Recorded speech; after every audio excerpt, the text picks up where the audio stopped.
Hi friends, ఇప్పుడు మనం చేయబోయే రెసిపీ గోంగూర పచ్చడి. గోంగూర పచ్చడిని చాలామంది చాలా ఇష్టంగా తింటారు కదా.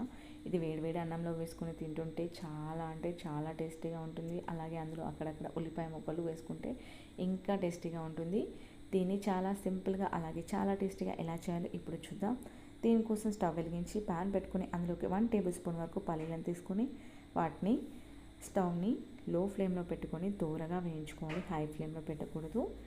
ఆ తర్వాత వీటిని వేగిన తర్వాత ఒక బౌల్లోకి తీసుకొని పక్కన పెట్టుకోవాలి. ఇప్పుడు ఇందులోకి ఒక 1/2 టీ స్పూన్ వరకు ఆయిల్ వేసుకొని, మీరు కారం ఎక్కువగా తింటే ఎక్కువ తీసుకోండి, లేదంటే మీడియంగా తింటే నేను ఇక్కడ ఒక 6 నుంచి 7 వరకు తీసుకున్నాను పచ్చిమిరపకాయలు. ఇలా విరుచుకొని వేసుకోండి. ఇలా వేసుకుంటే అవి ఆయిల్లో ఉన్నప్పుడు పేలకుండా ఉంటాయి.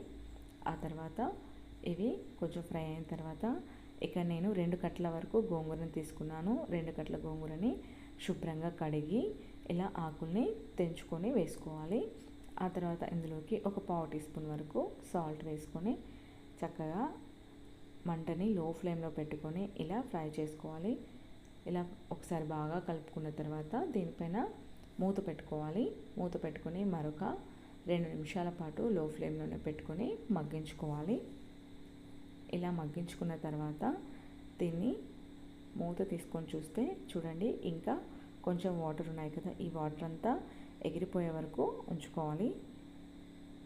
ఇప్పుడు ఇందులోకి ఒక 7-8 వరకు వెల్లుల్లిపాయల్ని కూడా తీసుకొని వేసుకోవాలి. ఇలా వేసుకొని వాటర్ అంతా ఎగిరిపోయే వరకు ఉంచుకొని అప్పుడు మనం దీన్ని కూడా ఒక ప్లేట్లోకి తీసుకొని పక్కన పెట్టుకోవాలి. ఇలా పెట్టుకున్నప్పుడు ఇది మొత్తం పూర్తిగా చల్లారాలి. చల్లారిన తర్వాతనే మనం మిక్సీ వేసుకోవాలి. ముందుగా మిక్సీ పట్టేటప్పుడు మనం పల్లీలను మిక్సీ పట్టుకోవాలి. పల్లీలు అందులో వేస్తే సరిగ్గా నలగవు, అందుకే ముందుగా పల్లీలను మిక్సీ పట్టుకోవాలి. పల్లీలను మిక్సీ పట్టుకున్న తర్వాత అందులోకి మనం వేయించి పక్కన పెట్టుకున్న గోంగూరను కూడా మిక్సీ పట్టుకొని అందులోకి రుచికి సరిపడా సాల్ట్ వేసి, ఆ తర్వాత అలాగే ఒక మీడియం సైజులో ఉండే ఉల్లిపాయను కూడా పెద్ద ముక్కలు కట్ చేసుకొని వేసి ఒకసారి అలా తిప్పుకుంటే గోంగూర పచ్చడి రెడీ అయిపోతుంది. దీన్ని ఇప్పుడు పోపు వేసుకోవాలి. పోపు కోసం అదే ప్యాన్లోకి ఒక 1 టీ స్పూన్ వరకు ఆయిల్ వేసుకొని అందులోకి ఒక 1/2 టీ స్పూన్ ఆవాలు, అలాగే ఒక చిటికెడు శనగపప్పు, ఒక చిటికెడు మినపప్పు, అలాగే ఒక చిటికెడు జీలకర్ర, ఒక 2 ఎండుమిరపకాయలని వేసుకోవాలి. ఇందులోకి కొంచెం కరివేపాకుని కూడా వేసుకోవాలి. ఇదంతా చక్కగా వేగిన తర్వాత మనం ఇందులోకి గోంగూర పచ్చడిని వేసుకోవాలి. స్టవ్ ఆఫ్ వేసుకొని ఒకసారి బాగా కలుపుకోవాలి.